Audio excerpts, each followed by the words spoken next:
Hey, it's your old pal Lucid Stu again with new Brightline West information. The information comes from the offering memorandum for a $2.5 billion bond, which Brightline West is planning to offer soon. That offering will enable the start of heavy construction. There's a lot to cover, let's get to it. Brightline West has further delayed the project from mid to late 2028. There has also been an increase in estimated cost, rising from $12 billion to $12.4 billion. Documents indicate a 48-month construction timeline inclusive of all testing and certification. If they are starting construction as of the date of this video, February 10th, 2025, that means first quarter of 2029 if you ask me. There is some flexibility in labor utilization as a regular 5-day work week is planned, with the possibility of adding a 6th day if necessary, so possibly 2028 after all. The situation is fluid, but the official company line for heavy construction start is still early 2025. Brightline West has indicated previously that the project would be broken up into 4 construction segments, but there are actually 7. 4 of those are the major right-of-way civil construction segments. Those run as follows. Nevada Civil, that is the state line north to the Las Vegas area station. California North Civil, which is state line south to just north of Barstow. California Middle Civil is Barstow to Bear Valley Road in Victorville, and then California South Civil, Bear Valley Road south to Rancho Cucamonga at Interstate 15 and 8th Street. The 3 additional segments are Las Vegas Station, Rancho Cucamonga 8th Street Station. This includes the 8,600-foot-long viaduct necessary to convey track from the elevated station to Interstate 15. Lastly, the Victor Valley and Hesperia stations, as well as the Victor Valley Maintenance of Way facility and the Vehicle Maintenance and Operations facility in Sloan, Nevada. Each project segment is treated like its own project with its own contractors. I've had people ask me who the contractors are. Here is a list. Bask in their glory, pause the video, screenshot it, whatever you want to do. Let's move on. The engineering review indicates construction is likely to begin on the Nevada segment and at the Sloan VMF first, with the rest to follow shortly. Possibly the last areas started will be between Rancho Cucamonga and Victor Valley, because Brightline West still needs to receive 2 Clean Water Act approvals there. As of July 2024, they anticipated receiving those in March of 2025. Those do not affect the rest of the project. The construction sequencing is complex, with several components that need to come together about the same time. These include track and systems, the 6 viaduct structures, the Nevada test track, the Trainsets, and their certification. Let's take a look at those while re-examining the route. We'll start in Rancho Cucamonga at the current Metrolink 8th Street station, which will be the location of the eventual Brightline West Southern California station. Aside from Hesperia, all stations will feature an island platform between 2 tracks. I've adjusted my Rancho Cucamonga renders to more closely align with newer renders from Brightline West, including the 1,350-foot island platform that will support coupled train sets of 7 cars each. The Rancho site is limited in terms of development since it is carved out from the Metrolink station. It will include a 4,000-space 9-level parking garage and will be directly next to and above the existing Metrolink station for easy transfers. By the way, I received a question about the power transmission lines that run directly through the Rancho 8th Street station site. Those will be relocated or buried, making way for the viaduct and the station. Transit at the Rancho station will consist of Metrolink, bus service, and possibly an automated underground people mover connected to Ontario International Airport 3 miles away.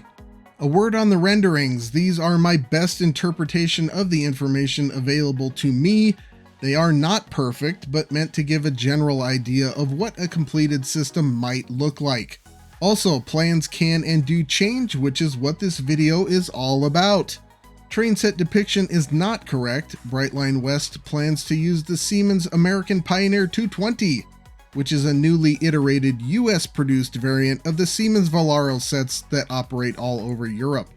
One fresh piece of information we have is this northbound speed chart. I will be making reference to that as we go. Coming out of the Rancho Cucamonga station site, the very tight curve on the transition to Interstate 15 at 8th Street, they have that down for 20 miles per hour. Most of the viaduct between the Rancho station and I-15 will be double-tracked, but most of the project overall will be single-tracked, about 180 miles or 83%. Trains will be scheduled to run at speeds that cause them to meet at 4 different passing sections along the way without having to stop. As expected, speed is projected to be under 80 miles per hour until the route transitions to the Interstate 15 median at Foothill Boulevard in Rancho Cucamonga. One minor surprise is 110 miles per hour near the Interstate 15 State Route 210 interchange on the way up to Devore. On the chart, you can see the difference between what the route geometry can approximately support and planned speed, so that portion might be a little slower than previously expected. As mentioned, in Devore there will be a viaduct that will be 1,700 feet long. So far it isn't clear what that will cross. However, upon measuring, I settled on the various freeway transitions. The engineering review indicates an existing bridge here will be demolished and replaced, but it doesn't specify which one, so this viaduct is a best guess on my part. That gets us into Cajon Pass. As mentioned in previous videos, Cajon Pass consists of 2 steep climbing sections, separated by a middle section that's a little more level, but still challenging in terms of route geometry. The southern climb will be double-tracked and act as the project's southernmost passing section. As expected, speed will hover around 60 to 70 miles per hour through the southern climbing section and the more level middle part. On the northern climbing portion, I was guessing a little and thought they could manage 75 to 90 miles per hour there because the freeway geometry is more forgiving despite a mammoth 6% grade. For those who don't know, usually rail likes to be inclined 2% or less, and 4% is currently the steepest grade on a high-speed rail line worldwide, so the grade here is no joke. That is reflected in expected speed here, which could be as slow as 55 miles per hour. I don't know if that's simply what the technology can bear, or maybe they have maintenance or other cost concerns. Regardless, cars will definitely be passing the train here, even though they're generally struggling up that grade too. Here you see the route crossing under an odd bridge to nowhere. This is an emergency vehicle crossover that will allow emergency U-turns mid-freeway. Brightline West will be building a total of 20 such structures along the route over their tracks. Another issue in Cajon Pass is that the route will cross the San Andreas Fault here. New information indicates Brightline West will connect to the USGS Shake Alert Earthquake Early Warning System, which will give Brightline West operations time to at least start slowing trains in the event of a significant earthquake. All works within California will be designed to meet Caltrans seismic design criteria in order to ensure structural integrity. There are no tunnels on the project, and tracks will cross all faults on the surface. Out of Cajon Pass, the train will quickly accelerate to about 120 miles per hour and then potentially slow for a first stop in Hesperia. The Hesperia station site has moved. It's still in the median, but a little farther south within the intersection of Interstate 15 and US 395. It no longer connects to nor relies upon the Joshua Street overcrossing. Now plans are to connect a 360 space parking lot and a small entry building to an ADA compliant pedestrian bridge crossing over the southbound I-15 lanes to the median platform. There will be one track here and the platform will be 200 feet long. Newer Brightline West renderings seem to indicate room to accommodate an additional track as well. The Hesperia station is meant for commuters to Rancho Cucamonga and back. Plans indicate 3 morning and 3 evening weekday trains will stop here. The other approximately 30 planned weekday trains will bypass this station. A tentative hourly headway schedule shows the station being bypassed completely on weekends. Trains from there would head north toward Victorville. That is another section that will probably be slightly faster than I speculated. The speed chart indicates a top speed there of 135 miles per hour. I had it at 110. This effectively balances out the time difference given the slower than anticipated speed through the Fontana area. Speed will also be slightly quicker through Victorville itself as well, with a minimum speed of just under 90 miles per hour. Close to 110 miles per hour around the Victor Valley Station site. One adjustment there, the island platform will be 600 feet long, which means passengers to and from Victor Valley will be traveling in only one half of any coupled sets. Passengers will reach those platforms and trains by a passageway built under the northbound freeway lanes. Victor Valley will have a station about 1/4 the size of the marquee stations in Rancho, Cucamonga, and the Las Vegas area. Victor Valley is also the site of a planned maintenance of way facility. This will be a 26,000 square foot facility housing the maintenance of way equipment, a repair shop, and offices for staff. Based on new map diagrams, location here is reasonably close. Also of interest, the bond documents indicate Brightline West plans to develop about 100 adjacent acres as, quote, transit-oriented development.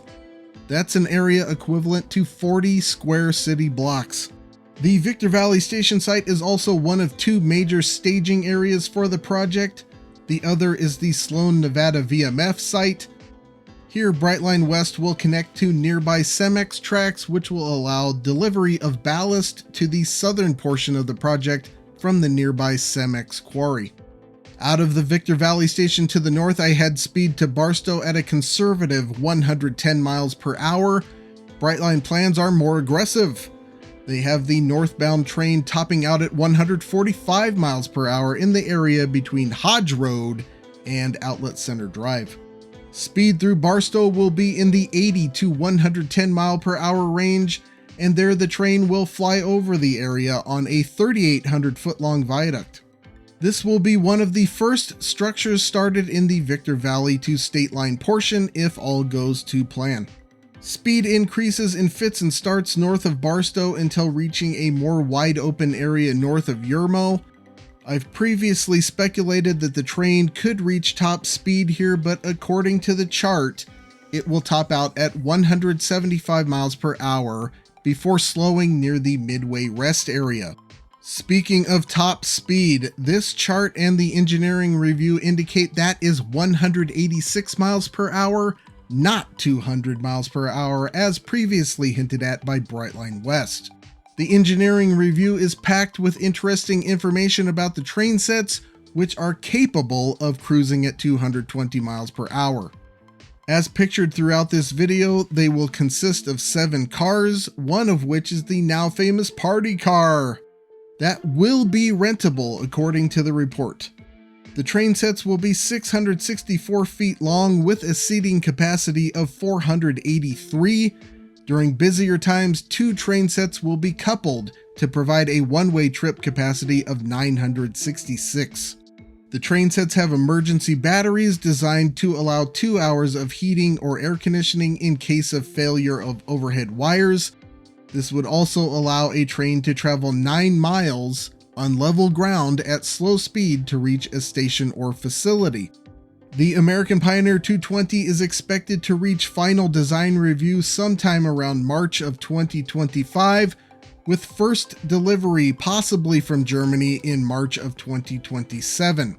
Deliveries from the Siemens plant currently being constructed in Horseheads, New York are scheduled to start in October of 2027, with the last initial set delivered 12 months later for an initial fleet of 10. As of now, the entire setup is scheduled around Federal Railroad Administration review and acceptance at the end of 2028. This is complicated somewhat by a lawsuit brought by Alstom against the FRA over the Buy America exemption process that allowed Brightline West to choose Siemens over Alstom for Trainsets. Brightline West indicates that they're going with Siemens regardless of the outcome. Will everything line up so perfectly? We'll see. Back to the route, after the faster portion north of Yermo, it enters the Cronies Valley and a slower speed double-track passing section in the 80 to 120 mile per hour range. There are 4 passing sections totaling 36 miles, one on the southern climb in Cajon Pass, one around the Victor Valley Station, one in the Cronies Valley, and then one at Mountain Pass, California, which we'll get to in a minute. Also in this area, the first of 2 wildlife crossings will be constructed over the freeway. A third will be built in the Mountain Pass area. Speed will remain in the 80 to 115 mile per hour range from the Cronies Valley all the way through Baker, California. Previously, I was guessing at 125 miles per hour for a portion of this, but you win some and lose some. I also was a little over on the S-curve on the east end of Baker. I had that at 110 miles per hour. Brightline West will take that at 75. And that does not bode well for the Halloran grade, which is a 16-mile long incline, steadily increasing to grades as high as 4.5%. Like the north end of Cajon Pass, this will result in slow speed, this time about 60 miles per hour. And also like Cajon Pass, you'll probably see cars passing the train here. But that's okay, the train will get its revenge shortly. As we scale the Halloran grade by car, let's review the project's financial situation. New cost, $12.4 billion. $3 billion of that is covered by a federal-state partnership for intercity passenger rail grant the project received in 2023. By the way, Alstom also tried to get an injunction against disbursement of that and failed. Also, $326 million of that grant is for fiscal year 2026 and has not yet been allocated, so the Trump administration may have something to say about that. Another $1 billion is expected to come by way of equity contributions from Brightline West parent firms and affiliated companies. The remainder will come from bonds. $4.5 billion of that is already approved, and the $2.5 billion bond we've been talking about this whole video will make $7 billion. $5.5 billion of that will be private activity bonds, which are guaranteed by the state entities issuing them. A major purpose of the $2.5 billion bond is to gain access to more of the FSP grant, most of which will require a 50-50 match. They do currently have access to the grant and have already received minor reimbursements from it. They're planning to start construction with access to about $6.5 billion and then fill in the blanks during the subsequent 4 years. There's no point paying interest on a bunch of bonds when you're not ready to use the money. Brightline West anticipates securing full funding for the project within 6 months of issuing the first bonds, and there are stiff penalties if they do not. Now approaching Halloran Summit, the portion of the route from just north of Midway to Halloran Summit is the longest on the route under 120 miles per hour at about 44 miles. Once at Halloran Summit, elevation 4,130 feet, the route will descend into Shadow Valley. This was another area I predicted top speed was possible, and I was close. They'll get up to about 180, and this is where you train people get your revenge, as the train flies past cars, especially ones stuck in traffic trying to get back to Southern California on a Sunday. The train will also be at its fastest here around the Valley Wells rest stop for a perfect photo op.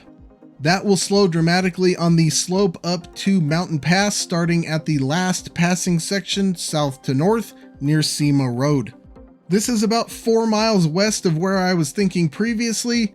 Due to grades and curves, speed here will range between 75 and 120 miles per hour. Mountain Pass is the highest point on the route at 4,730 feet, then down a slope approaching 4.5% grade into Ivanpah Valley and the Ivanpah solar plants. Brightline West will have a substation here that will pull power directly from those plants. This is another place I misjudged speed. There is a slower speed curve in Primm, Nevada, just past the state line that I figured Brightline West would chill out for, but nope, they're going for it. On the California side, approaching the state line, this train is planned to cruise at 186 miles per hour for a few miles before slowing quickly for the Primm curve. That curve is also a little slower than I thought. I had it at 110 miles per hour. Brightline West will take it at 85. Between Primm and Sloan, Nevada is about what I expected. They'll be cruising in the 150 to 170 mile per hour range for most of those 25 miles. As we traverse part of those 25 miles at a simulated 170 miles per hour, let's talk about ticket prices and ridership. Brightline West indicates a desire for an average ticket price of $131 one way in $2031. To make that a little more clear, I compared that with Brightline Florida's average and typical ticket prices from Miami to Orlando, which is a similar distance. These ranges are an informed guess and will likely be slightly different in reality. This chart is in current year dollars and prices should be about 15% more expensive by 2031. Before 2031, tickets should be a little cheaper as Brightline West attempts to ramp up patronage. After 2031, price increases should roughly follow inflation. It's worth mentioning that a ridership study Brightline West commissioned came up with an average ticket price about 10% lower, so $131 likely represents an aspirational amount Brightline West believes it can achieve by offering a superior service. According to financial information in the bond document, they could charge about 50% less and still cover operating expenses and debt service, so they have quite a bit of wiggle room on ticket price. Brightline West anticipates facilitating 5.8 million trips its first full year of operations in 2029. That is about twice what Brightline in Florida carried in 2024. 2031 is anticipated to be a year of service normalization, and Brightline West expects to provide 8.6 million trips that year. After that, passenger growth is expected to follow growth of the I-15 travel corridor at the same rate, pulling about 17% of vehicle destination traffic off the road and absorbing 25% of trips currently made by flying. With that, we're approaching the Sloan, Nevada area, which will be the location of the Vehicle Maintenance and Operations Facility. Their trains will be kept overnight, inspected, serviced, and repaired. There will also be a train wash and facilities similar to those in Victor Valley. The VMF is also the origin of the test track, which will extend some distance south, possibly to the California state line. That will allow Brightline West to do dynamic testing of train sets delivered from Siemens. This is a construction critical path, and Brightline West wants to have the test track done by February 2027 before the first scheduled train set delivery. This means Brightline West intends to have up to 25 miles of functional track ready to go within 2 years of the publishing of this video. That is extremely ambitious. Can they do it? Coming out of Sloan and rounding the corner into the Las Vegas area, there will be one last large viaduct, which will allow tracks to migrate from the Interstate 15 median to its eastern side at St. Rose Parkway. This is planned to be a pergola structure like those seen on the California High-Speed Rail project. That's another structure that will likely be started early and finished near the end of construction. The engineering review has some new details about the Las Vegas area, but it's still somewhat hazy. The general plan seems to be driving the tracks under existing crossings and then adjusting adjacent on and off ramps closer to through lanes. The Interstate 15 right-of-way through the southern reaches of the Las Vegas area is 300 feet wide and has plenty of room for this even with planned lane expansions. To round it out, I made an incorrect assumption about the route flying over Blue Diamond Road just south of the station site. The plan is to drive under the roadway with a cast-in-place cut-and-cover box structure. That will be tricky as the space is downright claustrophobic. The engineering review mentions Brightline West is working closely with Siemens on minimum clearance to make every inch count. I have it necessary to acquire part of an adjacent trailer park to make this work in my rendering. The bond documents mention that Brightline West still has about $11 million of track adjacent property to acquire, and this might be part of that. Then it's into the Las Vegas area station. Contrary to previous renders released by Brightline West, they're planning an island platform here as well as access to the platform moving underneath the east side tracks from the station. The platform here will be 1,350 feet long like Rancho Cucamonga. The station is planned to be 80,000 square feet and will be able to accommodate 900 passengers simultaneously. Travel options from the station will include car rental, resort shuttles, Brightline West shuttles, bus service, a VIP service area, and there will also be a 4-story parking garage. A Vegas loop station could join the mix as well in the future. Travel time from Rancho Cucamonga to Las Vegas in the speed chart is just over 2 hours 13 minutes. Most trips will not make that Hesperia stop, resulting in a time of just under 2 hours 10 minutes. The company line is approximately 35 minutes between Rancho Cucamonga and Victor Valley, approximately 90 minutes between Victor Valley and Las Vegas, and approximately 2 hours end to end. I'm guessing those times won't solidify until after testing is completed. As an example of variance, Brightline was predicting 3 hours flat from Miami to Orlando before it opened, and those are currently running at 3 hours 25 minutes. You can see this is a big project. $12.4 billion, 218 miles of right-of-way through some challenging terrain. Project construction involves 171 structures of varying size and complexity. One thing Brightline West has going for it is a very low total of 147 utility relocations identified for the entire distance. Comparatively, California High-Speed Rail has over 1,800 for the initial 119 miles alone. Brightline West pre-construction activities are nearly complete, so they should start heavy construction soon. Do you think Brightline West can do it? Let me know and give me your best guess for an opening date in the comments.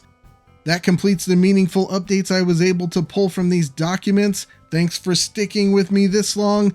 Hopefully heavy construction starts soon and I can get out on the road bringing you updates on a monthly basis. In the meantime, still plenty of videos on their way. Up next is an examination of California High-Speed Rail and the possibilities of this Southwest High-Speed Rail concept they've started talking about. But that's all for now. Until next time, I'll see you on that big beautiful freeway.